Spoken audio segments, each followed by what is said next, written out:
Hello, college football fans. Welcome to episode 108 of College Football Throwdown. I'm your co-host, Alex Schmitz, and today I'm joined, as always, by my dad, Peter Schmitz. Hello, Cornhusker fans and college football fans. Yes, hello. For those who may be listening to this podcast for the first time, we are College Football Throwdown, a father-son duo that does college football talk by college football fans for college football fans. And we are here today to talk about our team, the Nebraska Cornhuskers, their game against Buffalo, as well as the other big games of week 2 of the national season and what's coming up the following week, as well as a few breaking news coaching changes. So lots to get to today. Yes, exactly. Yes. There's always a lot going on, though, isn't there? Yeah. It seems like, both on and off the field. Well, it is. Usually I feel like when I say, in the previous week, I looked at the games this week, there's not that many big games. Somehow the college football always finds a way to deliver something exciting. That's true. That's what you love about it. That's exactly right. Yeah. So we're going to go ahead and do our beverages that we have here for this evening. And yes, okay. I am coming back with another Sapporo. This is my last one. So the Japanese beer that I like. Well, I'm whining around as well because we're preparing to leave here to start heading towards the God's country and Lincoln, Nebraska here.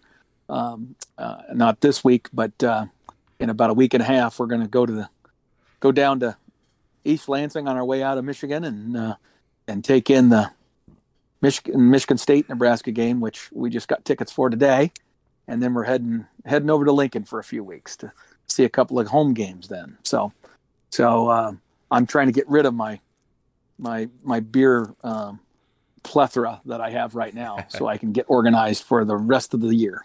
There you go. I'm drinking a North Peak Brew Pub, another local brewery here in Traverse City, drinking their cherry summer wheat because our summer's coming to a close, so it's time for this one to get cleared out of the fridge. All right, well it's said. Called Archangel. Yeah, it's called Archangel. All right, here we go. And the nice thing about this one is it uses local Traverse City cherries, so I love that distinctive cherry flavor that it has. Yes. Better than Samuel Adams. Yes, cherry capital of the world for a reason. That's right, baby. That's right. All right.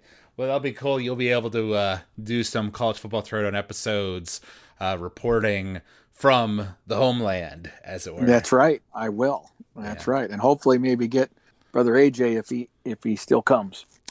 So. Or if he wants to talk about the games. Yeah, that's true. He may be saying I'm done with this. So we'll see. Yeah. One quick note for our listeners. For next week's podcast, we'll be talking about the Oklahoma-Nebraska game, as well as the other big games of that week. However, I'm traveling next week, so the podcast may be a little later than usual. Later in the week. Yeah, so we'll find time to talk about it here at some point. Exactly. We'll figure it out. Yes, we will. All right, so on the previous podcast, we gave our usual predictions for the Buffalo game, and I was the positive one this time, predicting that we would beat Buffalo in a close game, high scoring as well, 35-31, and you predicted a loss based on what you had read up about Buffalo of 35-21. And it ended up being a victory, 28-3, quite different from the offensive battle I was thinking it would be. It turned out to be kind of a defensive battle on both sides of the ball. Kind of a game where, once again, like with the Fordham game, we really struggled early. It was like 0-0 by the end of the first quarter. And we did eventually, find some more things that we're working on offense. But it was mostly the defense that really kind of bailed us out, as well as the fact that Buffalo missed several field goals when they did get into a scoring range. So that was kind of the main story of the game. I would agree. And I would throw one caveat in that we had 3 touchdowns called back. So the reality is that the final score probably if both teams had played a little more error free, might have ended up being something like, maybe 40, 42, 45 to like 13 or something like that, 21, 17, depending on what they might have been able to get done on the Buffalo side of things. But we had 3 touchdown plays, all really impressive plays, by the way, called back because of a variety of penalties, which we can get into later, as far as the details of those errors. But not not a good thing that you had 3 touchdowns taken off the board. No. That can be disheartening and really crush an offense's, consistency and rhythm. Right. Well, and to be fair to the reffing staff on this game, I actually think they did a pretty good job overall because they were calling a tight game on both sides. We ended having 9 penalties for 71 yards, and Buffalo had 10 for 88. Some of which were also personal foul penalties for 15 yards. They had devastating penalties. Yeah. Yes, The yes. timing of their penalties were awful. I mean, obviously, so were ours because we had 3 touchdowns called back, but theirs were equally devastating. Right. And with ours, the first 2, which was the pick play where a guy didn't like put his hands up, didn't sell it right. And then another one, I believe, which was offensive holding on like one of our guys that was coming for Adrian. And Adrian passed the ball to, I believe it was to Betts. And he got like this great catch in the end zone. Those 2 I understand. The one at the very end of the game on the option where they said it was a forward pass. That's awful. Yeah, that one was really bad. And Scott did not hold back on giving the refs his opinion. Yeah, that's a fact. Yeah, that's right. In fact, he even called a timeout just so that he could talk individually with every member of that crew before the next play. Right.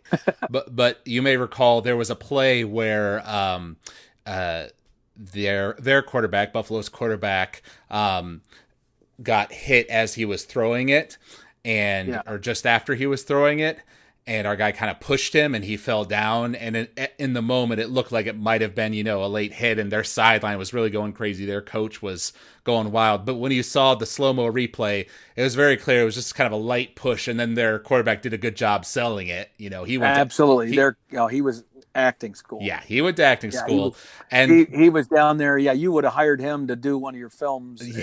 When you were down at OU. And then the ref threw the flag late, and I got worried. Oh man, this one's going to go against us, isn't it? But then no, it went against the coach, Buffalo's coach, for a sideline violation. Because he came off the field and. Yep, he got too far off the field. So that showed to me that this ref staff was doing a fair job, in general. Yeah, they didn't screw us there. Yeah, that's true. They didn't screw us there, but I'm gonna argue that the pick play call was ticky tack bullshit. That I'm telling you again, if you went across the landscape of college football, just in this snapshot of this past weekend, and you look at all the pick plays that are going on in college football, it has become a staple of most offenses, particularly the spread type offenses like we run. I mean, that is a everyday thing. And frankly, that pick had nothing to do with the guy being open. You know what I mean? It had no influence on the result of the play. Had that guy not run into that guy at all, the result still would have been our receiver was wide open, because he was wide open because of an error, a shift that they did where they had a broken assignment and our guy was wide open.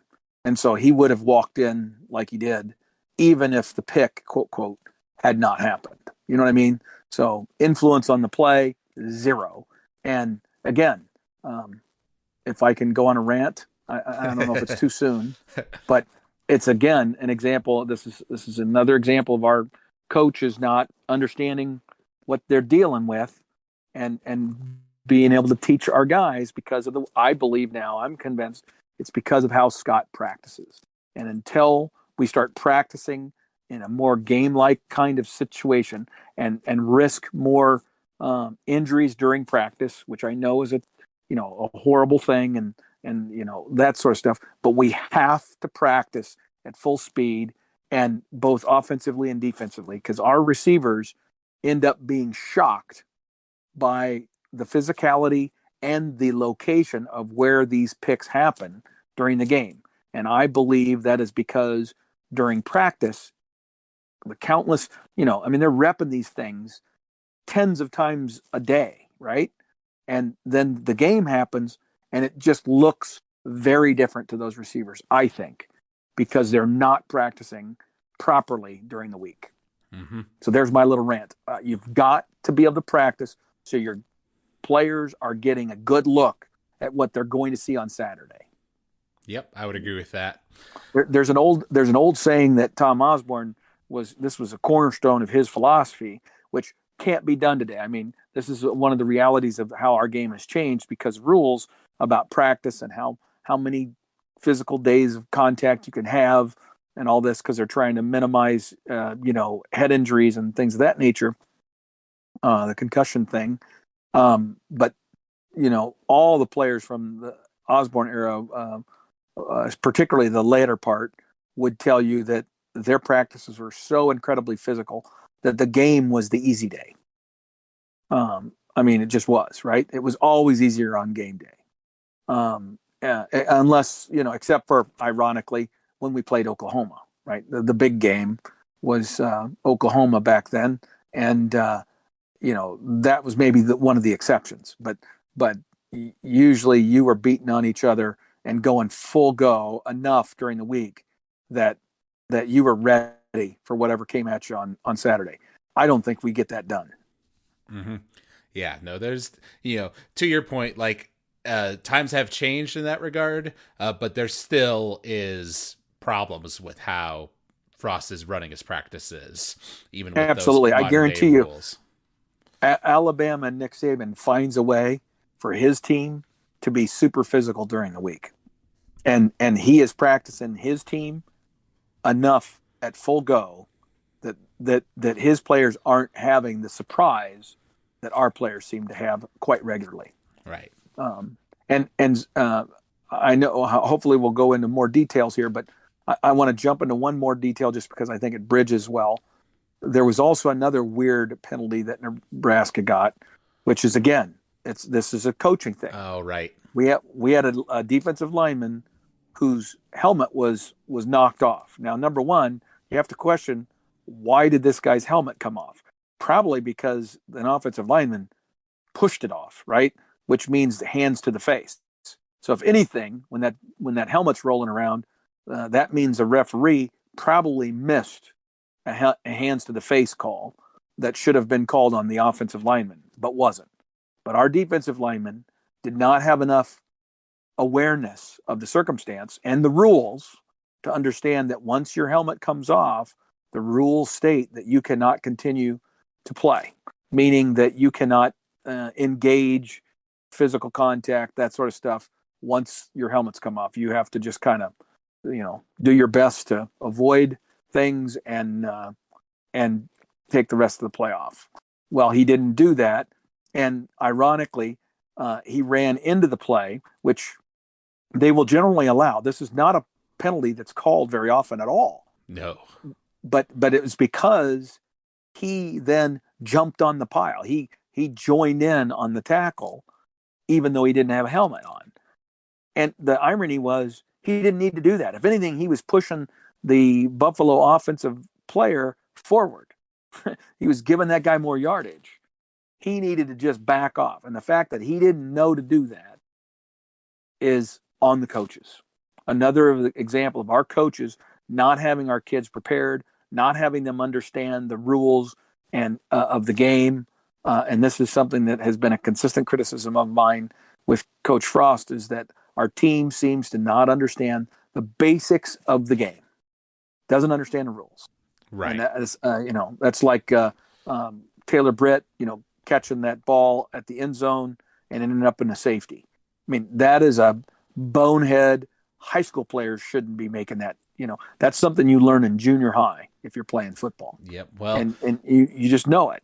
Yeah, well, I texted you about that penalty because I was like, wow, I don't think I've ever heard that one called before because it is so obscure.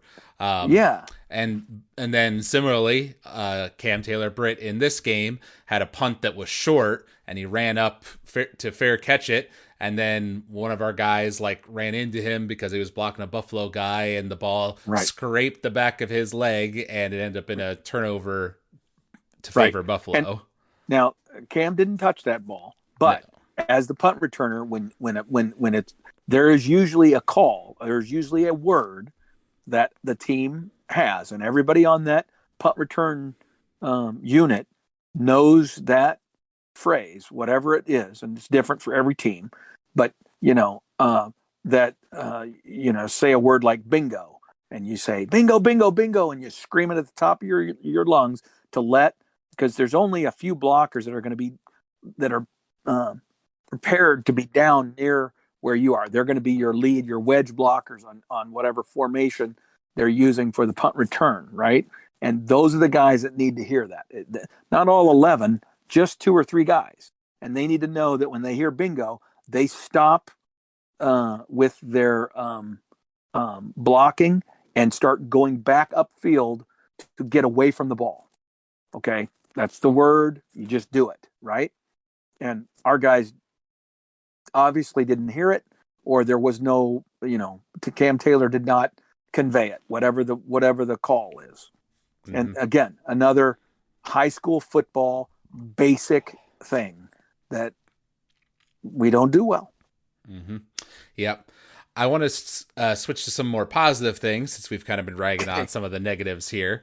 Um, Yes. on positives for special teams, we were kicking it into the end zone pretty consistently, I noticed, Yeah. which is a Yep. nice change from All the one Illinois time. game. Yeah. And as well, our punter, there were a couple scenarios where he was kind of in that no man's land where you're trying to punt it so it doesn't go in the end zone and stops, like in the 10-yard line. And there was one where he got it like right on the 2, and that one worked out well. I think there was a different time where it like bounced on that 2-yard line and went into the end zone, but then this time it just went like straight up and our guy got it. So we've seen some improvement there. Yep. Not so good on the field goals, but we're staying positive right now. Right. And then on the defensive side of the ball, once again, the fact that we held them to 3 points is impressive. They did miss 3 field goals. So, they were driving the ball, on certain plays, but we always found a way to stop them. They went for on fourth down twice. We stopped them both times. The crowd noise was definitely having an effect on them as they had to call some timeouts or delay of games, over the course of the game. And Luke Reimer had a great game. He had 7 solo tackles, 9 assists, and 1 interception that led us to a touchdown. So, Yeah, I think he got Defensive Player of the Week in yes, the Big Ten. I did see that. Yes, So, that's great. so this was kind of another scenario where our offense was struggling to get momentum going, aside from those big plays, like you say, where we would have got a touchdown, but they got called back for whatever reason on a penalty. But the defense would step up, and stop them. And this was the same Buffalo team we talked about last week that scored 69 points against their previous team. And we were worried about that. I was thinking it was going to be a high scoring game. So they were making plenty of mistakes themselves with their own penalties setting them back. But still, the fact that our defense was able to play that well, I think is a good sign. Yeah, I would agree. I mean, you can't look at what they were able to do in terms of the stats overall were good for our defense. And when you can keep a team to scoring only 3 points in modern football, that's a good day, right, for a defense. But I would say that the challenge we're going to have, not only particularly this week, obviously, but going forward throughout the rest of our games is we've got to find a way to be a little tougher against that running game. These guys were committed to running the football. They fired off the ball. Buffalo was a good football team and probably will do okay this year. I don't know that they're going to win the MAC or anything, but they'll be in the mix. I think they're good enough to be in the mix. Well, a funny And they were thing not intimidated at all. A funny thing, though, actually, if you look at the stats, we actually did kind of force them, and part of it was because they were behind in the game, I suppose, later on. But we did force them to pass it because they ran it 33 times for only 135 yards, whereas they passed it 50 times for 224 yards. Right. But if you look at the number of times where, third and three, third and four, third and five, and they would convert, just ridiculous that their third down conversion was too good. A defense that's dominating would have been able to, when you get a 3rd and 7, you should be able to get those guys off the field. Mm-hmm. If you really are in control of the game, and we weren't able to do that. It's just like, Yeah, it was so frustrating. They were 11 of 22, and I would agree with you. That was, to me, I was noticing that more in the passing game though, and that it would be like True. 3rd and 10, and then they'd throw an 11-yard pass and just barely get a first down. You're right. That seemed to happen there, a there were lot. some passes. There were some passes, but they were also, just getting more yards in the running game than I wanted them to get.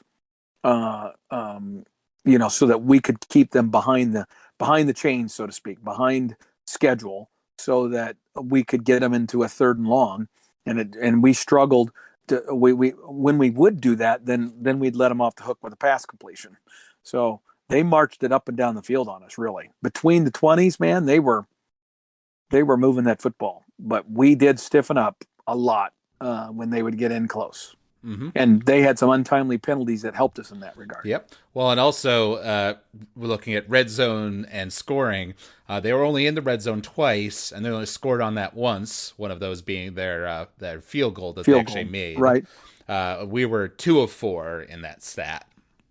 Also Right. because of missed field goals. Right. Yeah.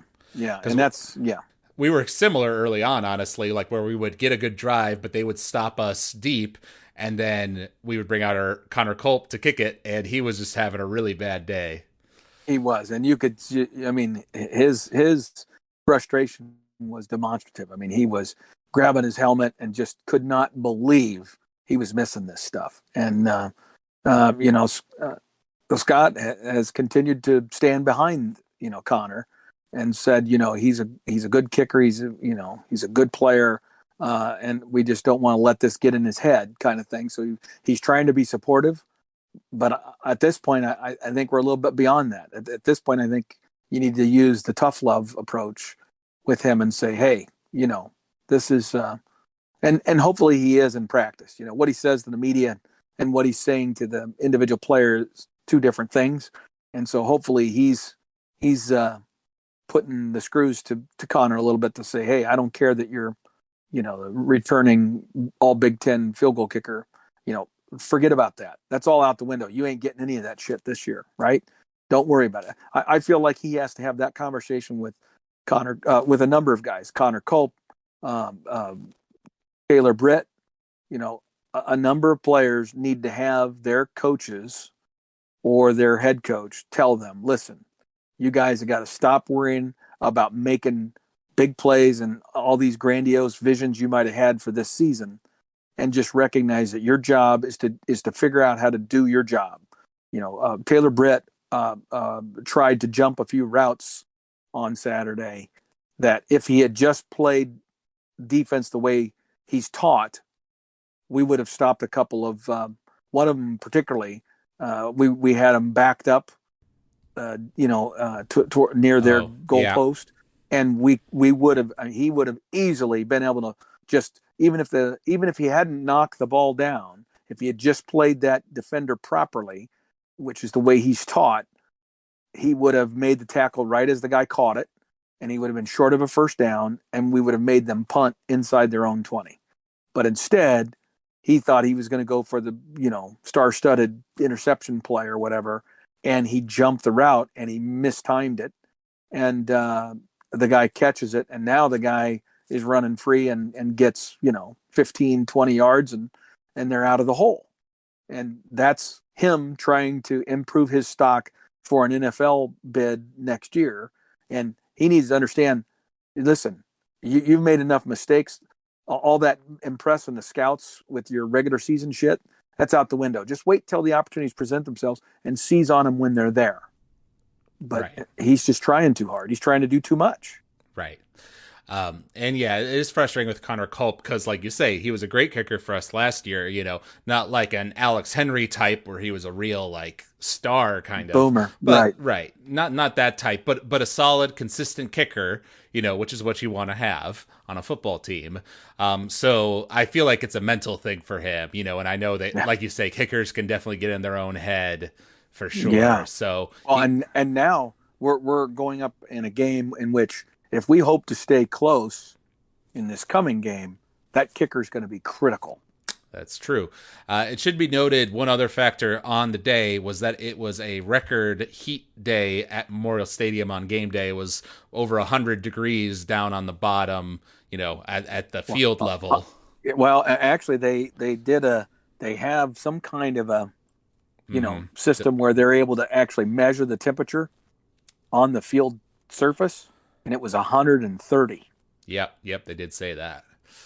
So yeah. That So that that's was crazy. that was a factor, and I was worried when I saw that. Oh man, like our guys are gonna wilt later, but they didn't. They did a good job of like keeping them cool. I saw they had their whole own, area to help cool down the players, and it was of course the 20th anniversary of 9/11, so we had a special tunnel walk like we did 20 years ago, which was cool to see. And we had these special uniforms for the occasion, which I quite liked the design of.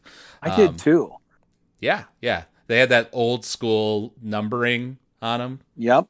They had old school numbering, which I like. We've used something similar to that. I don't know if those are the same jerseys, but I know we've had a jersey that had that font, if you will, for the numbers before, and then the helmet itself was also old school, with the NU on it instead of just the red N that we've known since the 70s. Right. So those went back to the early 70s or 60s even. Yep. And last thing we'll talk about here is the offense, which we haven't spent much time on. Once again, if you look at the stats, they are kind of impressive in that we had 516 total yards, 220 rushing, 296 passing. Martinez had 112 yards on the ground because he got a big run for a touchdown at one point in the game. Yep. It wasn't a touchdown, but it was a 71-yard run. Yeah, and he got almost a touchdown, right into within the 5. You're right. But once again, that just goes to show that like, just forgetting the penalties that could have been touchdowns. We had 9 points in field goals that we just left on the table because Connor missed them. Exactly. So, and then there's that, touchdown right at the end of the game that we should have had. So, that was definitely frustrating. The fact that our offensive line was getting eaten up by their defensive line. Like Martinez was having to throw early or try to scramble in a lot of scenarios. And that has me very worried for when we get up against Big Ten defenses this season. Well, and this coming week's opponent as well. Yeah, but that's a given. Like I've already accepted that we're going to lose that game. One thing that we haven't talked about in past podcasts, I believe that I have liked this season on the few occasions we've run it is the option. Yeah. Martinez seems to have a pretty good knack for holding on to that ball until the last second and then pitching it. Which is what you want to have for that option style. We've only run it a couple times, but it seems like pretty much every time we've gotten positive gain off of it. Right. No, you're right. He's done all right with that. And actually, other than the fact that he still goes through his passing progressions too slowly, I would say that Adrian has played pretty well. You know what I mean? Like he's managing the offense. He's getting everybody going in the right direction. We cross your fingers. We've done a pretty decent job with not having a ton of false starts, and maybe a good mention to Cam, Taylor, our center. Oh no, our center, Juergens. Cam Juergens. Yes, that he has snapped the ball better this year. There's still an occasional one or two a game, but that's pretty typical. I mean, you watch again any football team that's doing 70 plays during a game, a couple of those snaps aren't going to be perfect, but but we're not having the atrocious ones that he used to do. So Cam has definitely improved significantly in that area. Yes, for sure. Yeah, the one exception was that one that was devastating in the Illinois game. We were making Yes. that drive. But besides that, it's been good on that front. One thing that was nice to see was that we got to see some talent that we hadn't seen as much of on the field. Xavier Betts being a highlight. He had a really nice juke move, I remember, that got him some Yep. extra yards. But unfortunately, he got injured, as well as Yeah. Austin Allen. Have you heard anything more on their injuries? Yes. Well, let's go through that because there's a few more too. So, you have Austin Allen and Betts, but you also have Omar Manning didn't even play because he got hurt and he was seen walking around in a boot. So I don't know how long he's going to be out. And then let's see here. There's actually Hickman, who was a tight end who came in and played well for us. Mm-hmm. Chris Hickman, I think his name is. And he's a guy who's kind of a tweener. He's 6'5", but he's only like 215, 220 pounds. So he's just not big enough to be, an on the line of scrimmage tight end, even though that's the position that we have him at, on the roster. The fact is he's not really equipped to be a traditional tight end for us, but he's got great hands and he's athletic. And so he did some good things, but he also got injured during the game. He continued to play.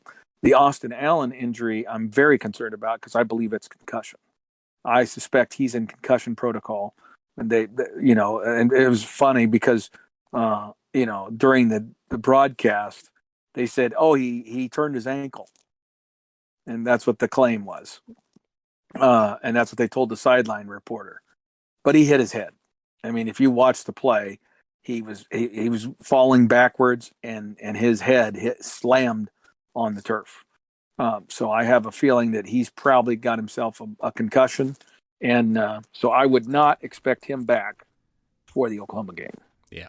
I know that Caleb Tanner also went Yeah. down twice in the game, but it didn't Yep. seem like a particularly, grievous injury. So I'm hoping he's all right. Right.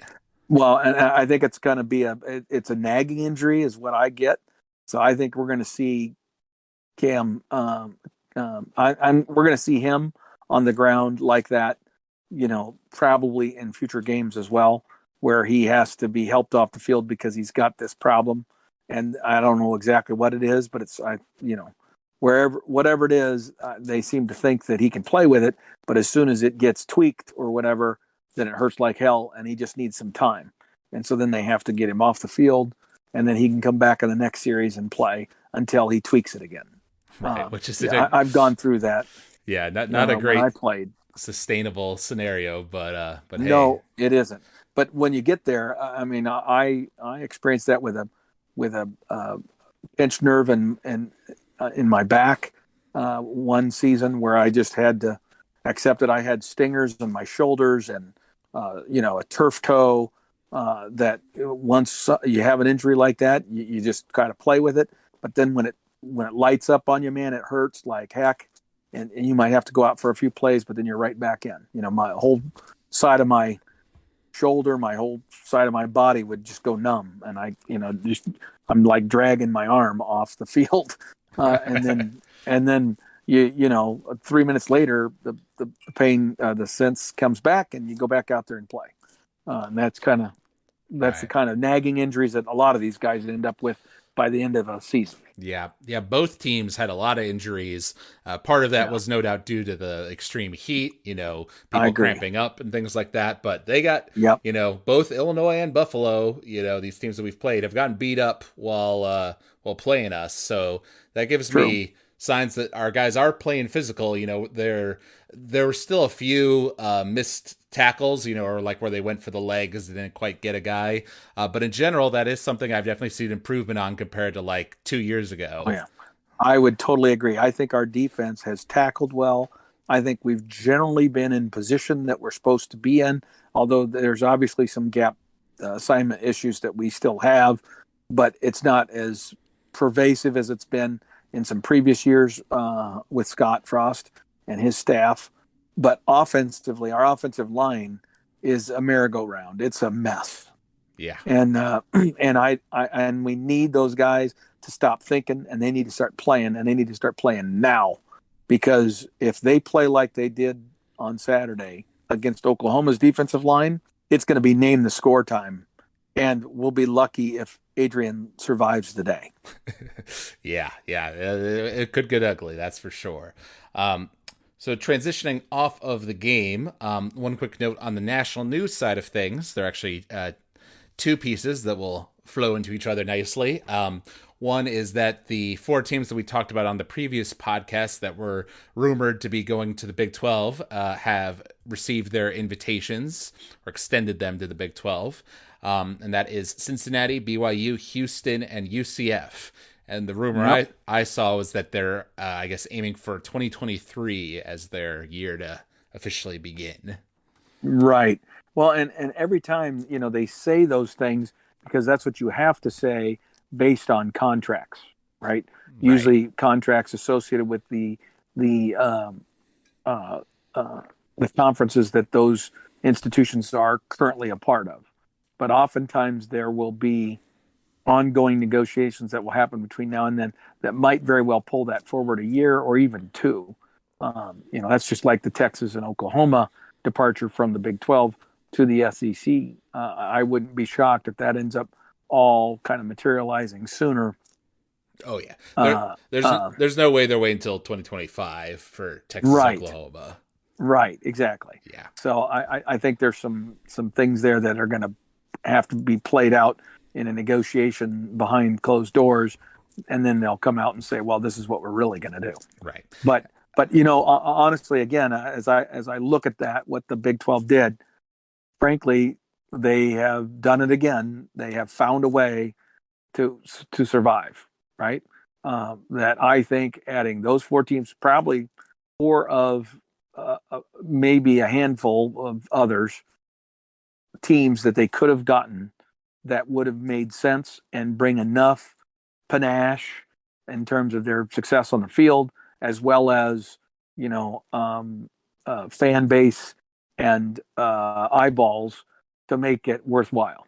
And the other great thing about it for the Big 12 is, you bringing in UCF, which, by the way, is one of the biggest universities in Florida now. It's huge. It's twice the size of Nebraska.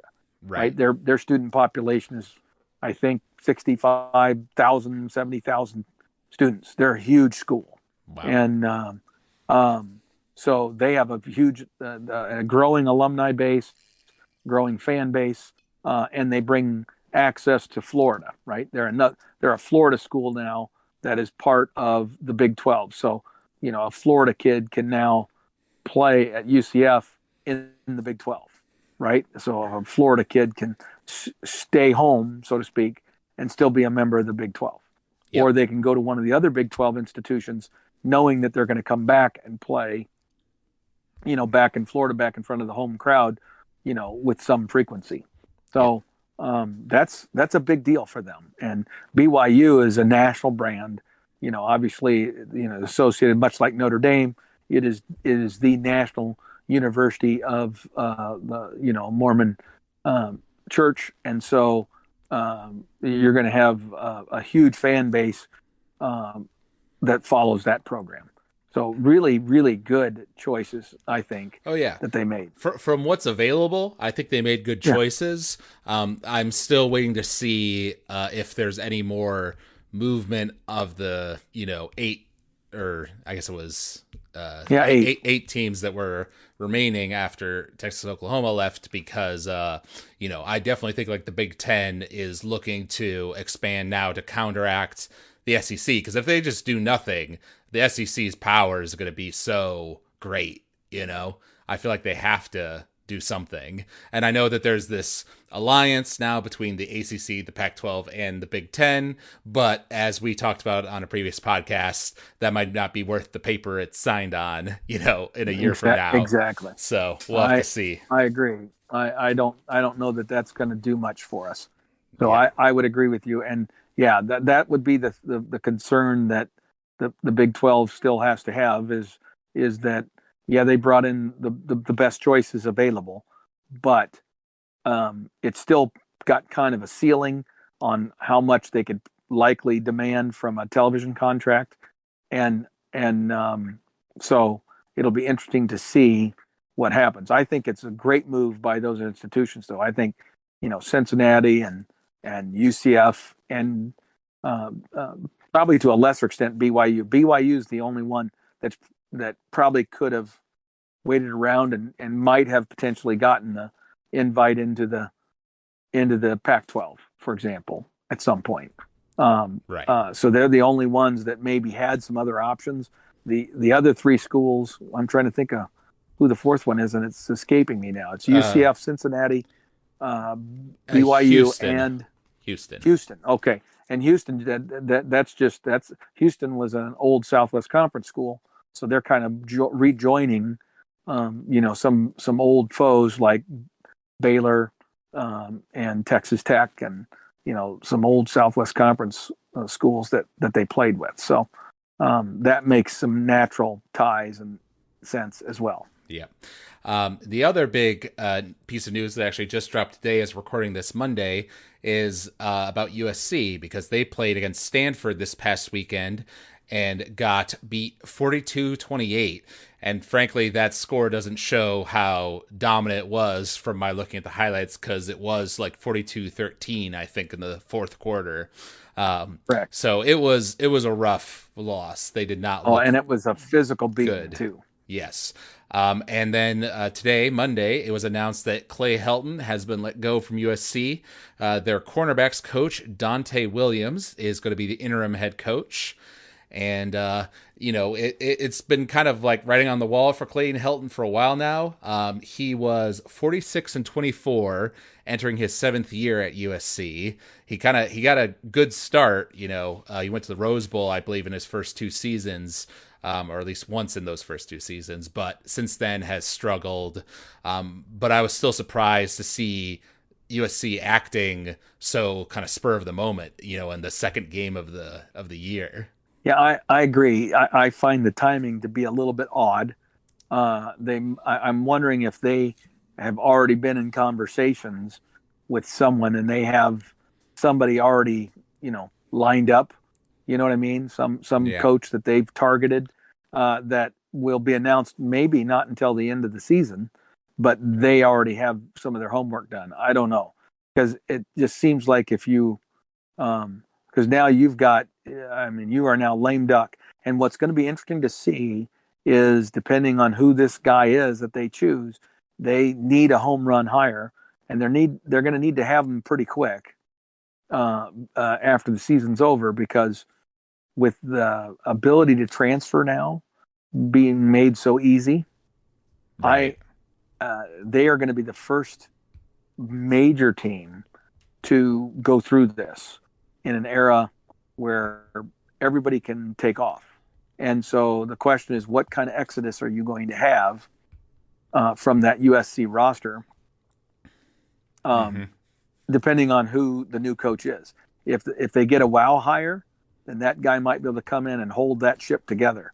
But if they get a guy that kind of falls in under the radar and is not an overwhelming wow hire, I could see a bunch of their talent deciding to use their free opportunity to transfer and do it, Right. right? The And just devastate that team. the thing I saw before this podcast, and I think it was just some reporter on Twitter, so take it with a grain of salt here.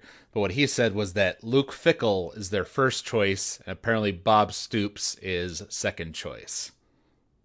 Well, those would be two great choices. Luke Fickell's at Cincinnati still, or did he leave Cincinnati and go to the NFL or something? I don't know where Luke is. If Luke is still at Cincinnati, that would be a great choice, regardless of where he is. But that's interesting, given Cincinnati has just emerged as a more significant program and has now gotten themselves invited into the Big 12, only to lose their guy. You Right. know, Yep. He is currently at Cincinnati. You are correct. okay, okay. So that would kind of suck for Cincinnati, but that would probably be a pretty darn good hire for them. The only question I would have about Luke is, will Luke be able to recruit the West Coast? I think Luke is a guy that's been a Big Ten guy, Big Ten area guy. I don't know if he has some ties out west that would allow him to, hit the ground running with recruiting. Mm-hmm. That would I know he's a good coach. The question is, can he recruit?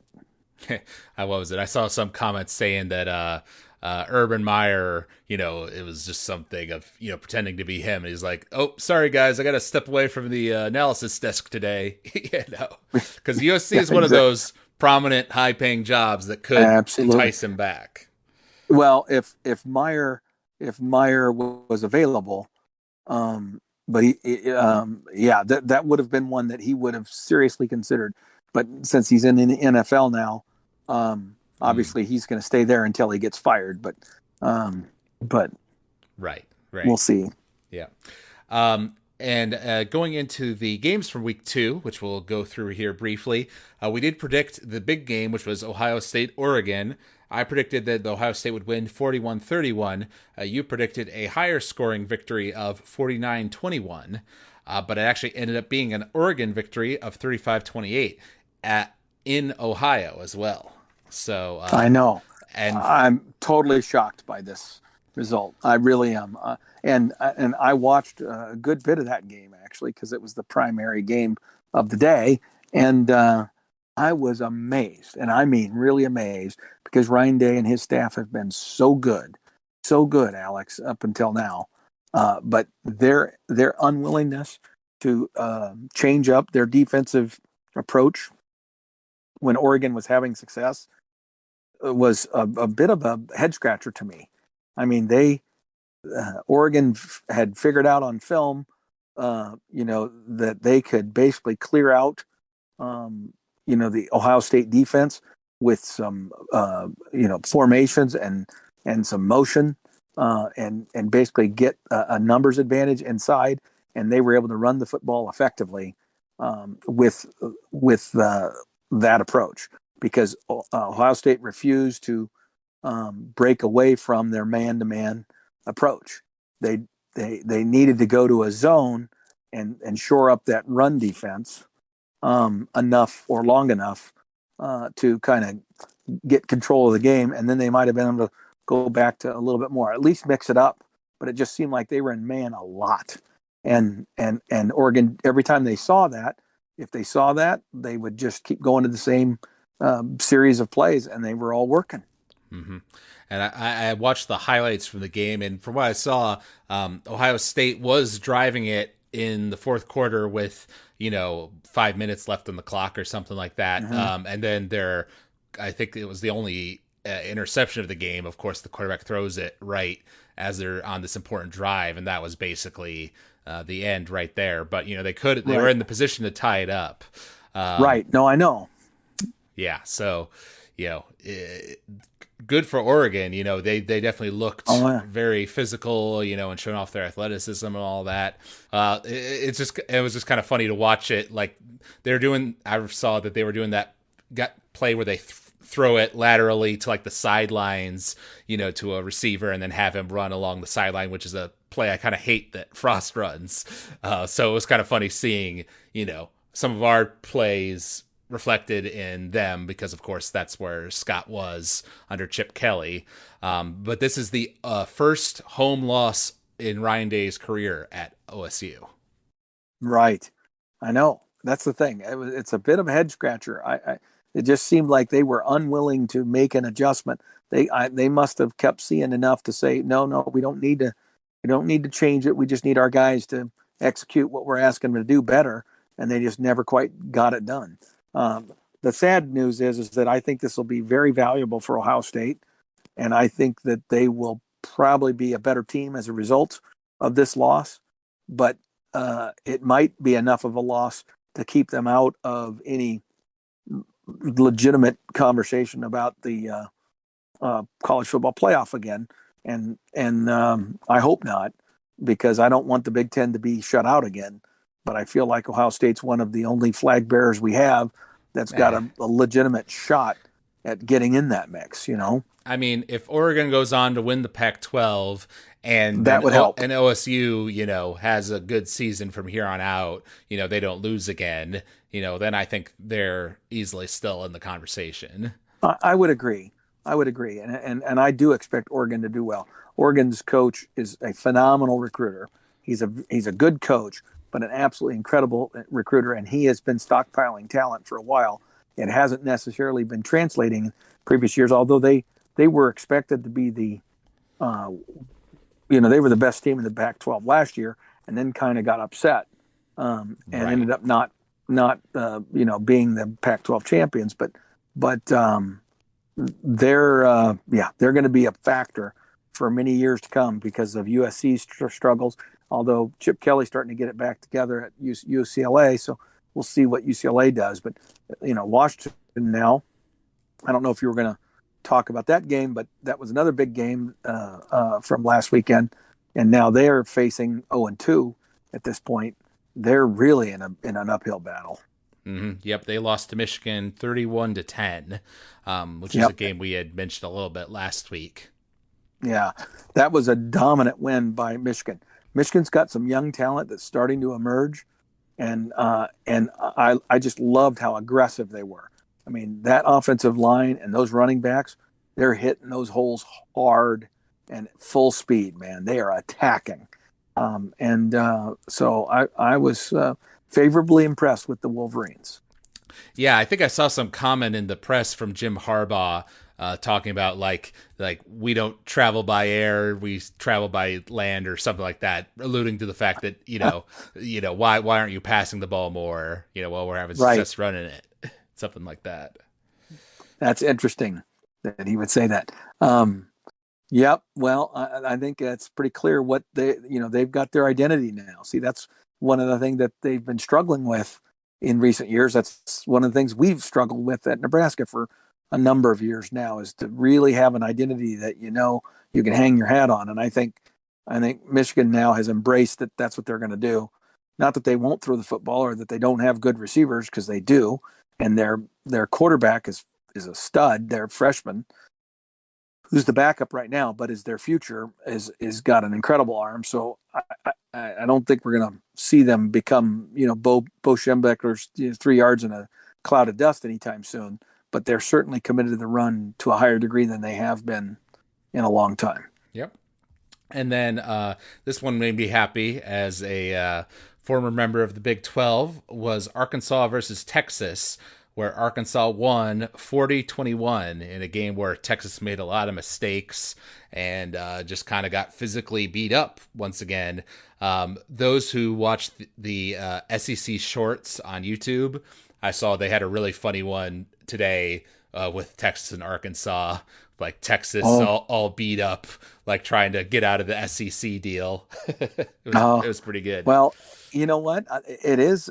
I think we might have talked about this a few weeks ago when we were talking about that Texas and Oklahoma thing, and the one big risk that those two schools have is, those two were the year in and year out traditionally the big kahunas of the Big 12, and they're now going into a league where, even in Arkansas, okay, which, let's be honest, over the last decade haven't really been much of a factor in the SEC, even in Arkansas can put a whooping on you, okay, because they're loaded with talent and resources and everything at the SEC, right? Because they're an SEC school. Mm-hmm. And Texas is going to find, and Oklahoma are both going to find it a lot tougher sledding in that SEC schedule once they are injected into that. And the tendency is that when you get a new property like that, bringing that in, just like they did to Nebraska, they load you up with the big boys so that two things happen. Number one, they're taking full advantage of this new part of their inventory that they've got, right, from a television revenue standpoint. And secondly, they kind of want to welcome them to the league by saying, welcome to the SEC. You're no longer in the Big 12, fellas, right? And Yep. and and I think Texas, particularly given their recent decade of struggles, are going to find it really tough in that transition to the SEC. Mm-hmm. Well, and frankly, with Clay Helton getting fired, Tom Herman has also been on that kind of hot seat for a while now, so he might want to watch out. You're right. You're absolutely right. I think the Texas alums will be clamoring if Texas doesn't turn it around, which they still could, obviously. Of So course. And then the last game I want to talk about from this week was a game that's relevant to the Big Ten, the rivalry game between Iowa and Iowa State. Iowa State was actually ranked ninth, while Iowa was 10th, and Iowa ended up winning 27-17 over their Big 12 rival. right, yeah, and it was a tight game, and again, Iowa wins it with defense and opportunistic offense. Right, their offense wasn't prolific at all, but their defense, put them in a position to get some easier points. And when they give the offense, those short fields and such from turnovers, guess what the offense does? They find a way. They find a way. They get it done, and then their defense is so darn good that basically Iowa State couldn't really do much anything. Mm-hmm. Yep. Classic Iowa right there. It totally. Yeah. And then looking ahead to next week, there are two really big games that will be interesting on the national stage. Alabama, Florida in the SEC, and then Auburn versus Penn State, SEC versus Big Ten matchup. Hmm. Yeah, I didn't know. I had forgotten about that Penn State Auburn game. That will be interesting, and very interested to see how Penn State handles that. Um, because even though they beat Wisconsin in week one, I feel like that was one of those games where Wisconsin kind of lost it, Right. right? And then this week they played, I think, a MAC school, and they won, but it wasn't super impressive. And so it'll be interesting to see what's going on there for Penn State. Is that at Auburn? Let me look that up. I'm not sure. Yeah, okay. Well, if you don't know, it's fine. We can keep going, but I would say that if that game is at Auburn, I would be concerned if I'm a Penn State fan. I mean, I know Auburn isn't maybe at its peak or anything. Auburn, is not struggling, but I mean, they're not at their peak. No. And It, so it is at Penn State. that Penn State, okay, that's a big plus. Then I think then the chances are far better that Penn State will find a way to Yep. make that successful. Though that's exactly what we said about Ohio State last week, and look what I happened know there. that's true. You're right. Yep. Yeah. And if Penn State were to lose to Auburn, oh my gosh, combined with the Ohio State loss, then all of a sudden there's going to be a lot of the Big Ten is down kind of Right. commentary. A lot of more pressure than usual, I guess, than on Michigan to try to step back up to the plate in that Yep, scenario. exactly. Um, Exactly. but that Alabama Florida game, of course, a matchup of Titans that we've gotten used to seeing over the years. I assume that you think Alabama is the favorite, but if you had to put a score on the game, what would you say? Wow. Well, I mean, Alabama is still bringing along some youth. They're extremely talented, but they're bringing along some youth. And Florida should be kind of really getting into their groove now because their coach has been there, same as Scott Frost, so and has had a lot more success than Scott. So he's established himself a much better. But I'm still going to say Alabama will be successful and win that game. I'm going to say it's probably not going to be as high scoring maybe as I might have thought. I'm going to say it's going to be like, oh man, 31-28. Alabama. Wow, interesting. I did just look it up. It is at Florida, so Florida will have that home game advantage. Okay. But I'm going to go ahead and predict that I think Alabama, like in past years, that Nick Saban's going to have a really good team together and that they're going to be competing for the national championship again this year. So I'm going to predict that Alabama wins, and I'm going to say that their defense comes here to play. And so Florida will get 21 points, while Alabama will get 38. 38-21 Alabama. Okay. Wow. Yeah, you're probably that's probably a pretty darn good guess, Alex. I would say you're probably closer than me, but I maybe I'm just hoping because I'm so disgusted with the same old Alabama. Yeah. And then our last discussion for today will, of course, be about Nebraska's upcoming game. Oklahoma played against West Carolina in the previous week, and they crushed them 76-0. So a little bit similar to Buffalo defeating their team like 69-0 last time. But of course, Oklahoma is not Buffalo. They're a much bigger threat. So, as you pointed out earlier, I am definitely very concerned about the offensive line going up against Oklahoma's defense. That Martinez could find himself running away the whole game. We've seen that in the past, and these are the sorts of games where he tweaks something and then he's hurt, and he's not 100% for the rest of the season, and it derails us. So I really hope we can avoid that situation. And then defensively, I think definitely more highly of our defense than I do our offense, but we have still gotten beaten on a number of occasions, and in the past, as we've talked about on this podcast, where we've played zone because we're too scared to do man to man against receivers. Typically teams have found ways to get those, medium passes, the 10, 15-yard passes on us pretty consistently. And then you just march down the field and score the honest way.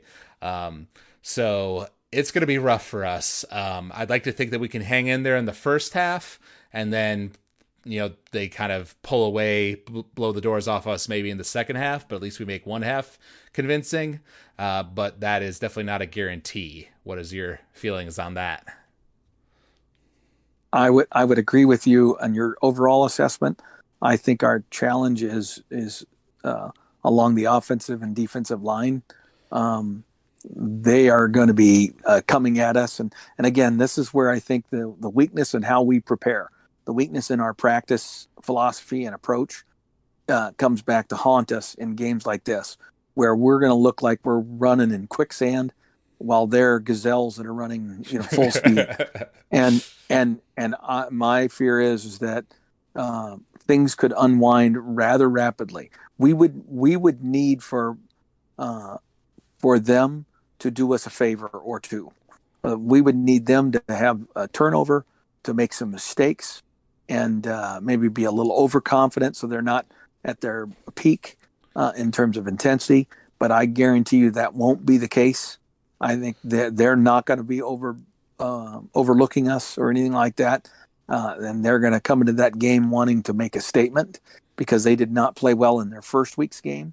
And so this is their first chance on national TV to make a statement, and Oklahoma is going to do that.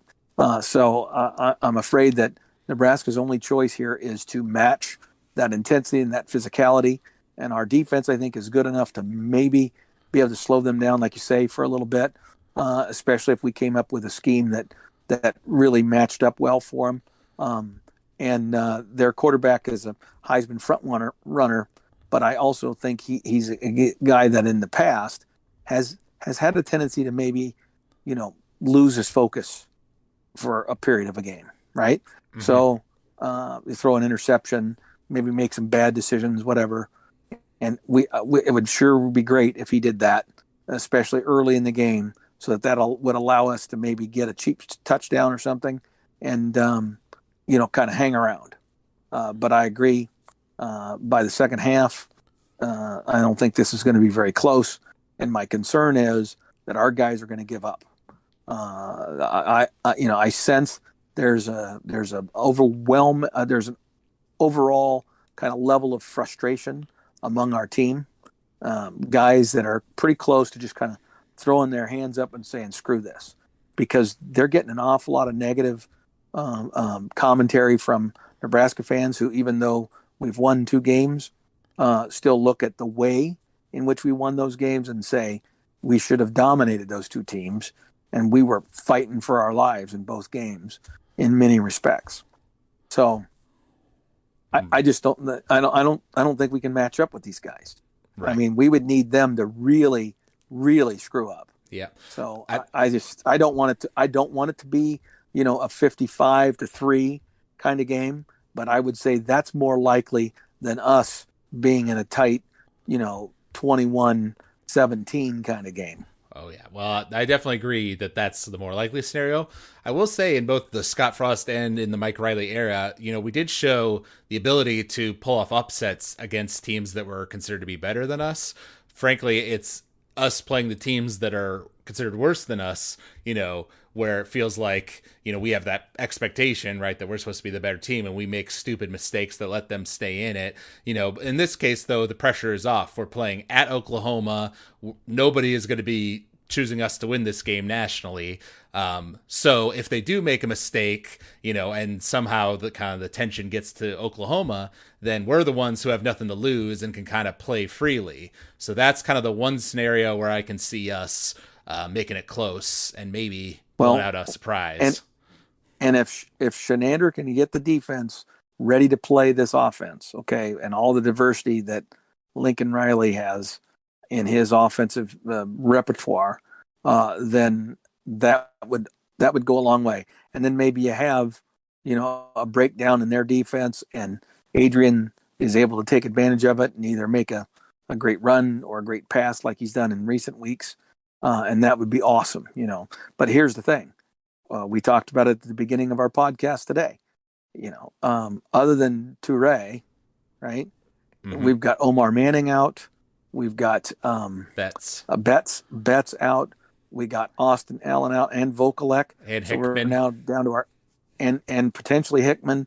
So we're down to our third or fourth tight end. We have not established any continuity with our run game. We've had a revolving door at running back, and our offensive line is still in shambles. So what do we have that we can lean on? Again, much like Michigan, who's been able to establish for themselves, an identity in these couple of games they've played. Here we are 3 games in, and we aren't any closer to establishing an identity than we were in the preseason. Mm-hmm. That's true. That is true. And of course, the injury bug always seems to strike us badly, but that's just one you kind of got to roll with, and the fact that we don't have as much depth as a lot of these teams that are better than us. One thing, right. Before we give our score predictions, setting aside the win-loss on the field stuff, how do you feel as a longtime Nebraska fan getting to play Oklahoma again, this classic rivalry game? It's been about a decade since we played them last. So how does that feel for you? Well, if I felt like we were able to bring a reasonably competitive team to the game, not even necessarily one where we were expected to win, but just one in which we weren't, 20 plus point underdogs, I would be way more excited about the renewal of this rivalry, because it really was awesome growing up, in the 70s and 80s. There was so much respect that built between those two schools, and so the other games were lesser games in the season, because you knew when you played against Oklahoma, man, they were going to give you their best shot, and it was going to be an all-out battle, and that intensity made that game really cool. And then the relationships that kind of slowly built out of that between Tom Osborne and Barry Switzer was incredible, really. That those two guys, because they couldn't have been more opposites as in terms of personality and how they went about doing their job, but both of them were remarkable at it, right? So it was just so cool to be a part of that. I don't feel that at all as I approach this week. It's much more of a thing of, gee, I just wish we could be a more credible opponent for them. Then that would be more fun for them too, frankly, and give them more of a boost when they beat us. Now they're in the like you said, we're the ones that come in free and clear, right? Everybody's expecting us to get our ass kicked, so it is what it is. And if we don't, and we play respectfully, we can look at that as a positive, even though we lose by 14 points, let's say. Mm-hmm. Yeah.